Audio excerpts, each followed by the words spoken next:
Hi, it's Cailey Heaps. In honor of International Women's Day and Month, I'm sitting here today with two of my favorite females, my daughters, Mimi and Pippa. We're here today to talk about the origin story of Heaps Estrin. And as many of you know, I got into real estate with my mother, Heather Heaps, who started in this business when I was 10 years old. We'll talk a little bit about her legacy and what it was like to join her in the business, and also how the business has grown and what the future of Heaps Estrin looks like.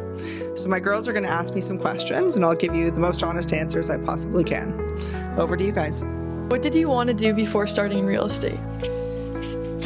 So as you guys know, I did a commerce degree with a major in marketing. What I pictured was sort of working in the ad world and doing advertising campaigns and marketing campaigns. And I did work in advertising for a short while before I joined Granny in business. Your turn. What were some of the biggest lessons Granny taught you about business and life, and what was it like working with her? So I don't know how much you guys remember about Granny, but she was the most caring person in the world. So she always focused on the client, focused on the outcome, and the money will follow. And one of the things that I think drove Frankie, my dad, crazy was she never knew how much money she had made in a year. She was just focused on outcomes. Thankfully, it was usually a good news story at the end of the year, but I think she taught me that. Don't focus on the money, but focus on doing what's best for the people that you're hired to help. Your turn. What did you love most about working with Granny? She was very fair, but she was tough. She had high expectations of me, and she taught me a lot about the business side of things, but she also allowed me to figure out the things in business that I enjoyed. She allowed me to grow the team in a way she had never imagined. So yeah, we each had our own lane, but she taught me a lot along the way. What was the transition like from working with Granny to running the business by yourself? So you were the reason we transitioned. So when you were born, she decided to take a little bit of a step back from the business. And I sort of took over the reins, and a lot of our growth was organic. I didn't have some big master plan to have a company that we have now. But the demand for what we were doing, because it's so unique in the industry, kept growing. So we kept growing to meet the demand. And I think the shift, I still spoke to Granny every single day to talk about, questions I had or to get her input and advice. But yeah, the shift was a gradual shift where her time in the business sort of lessened a little bit each year. What is something about Granny that a lot of people might not know? So Granny was a great connector of people, and she was very funny. She worked incredibly hard, and she was very proper.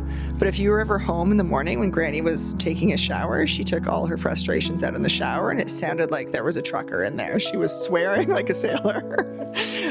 So I think people would be pretty surprised by that.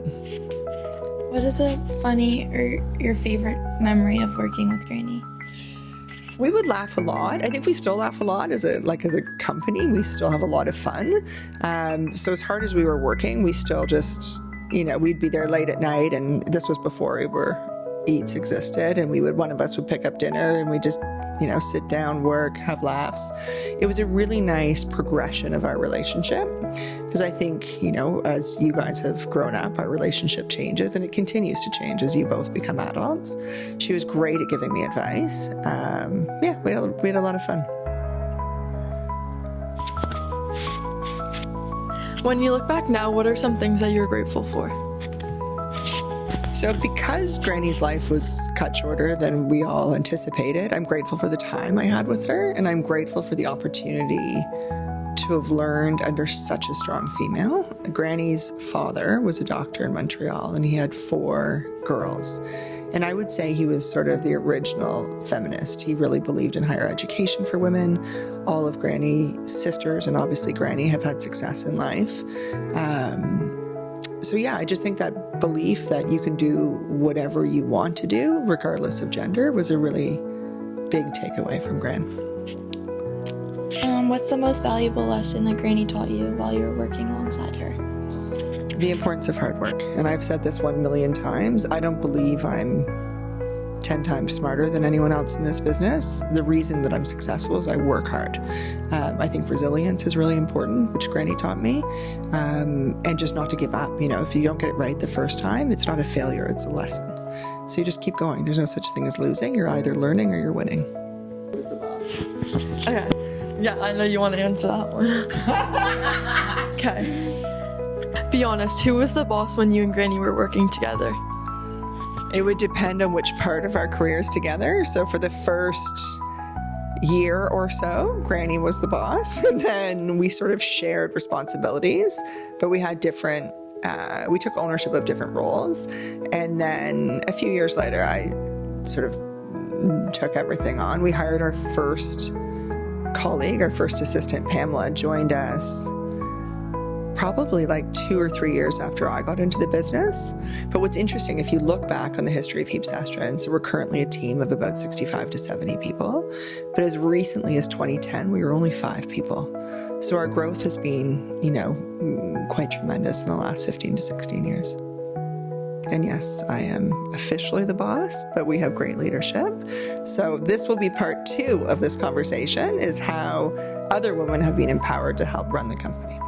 Okay, beauties, thank you so much for walking down memory lane with me. Did you learn anything? Yes. Yeah? Any unexpected questions you want to throw in at the end? No?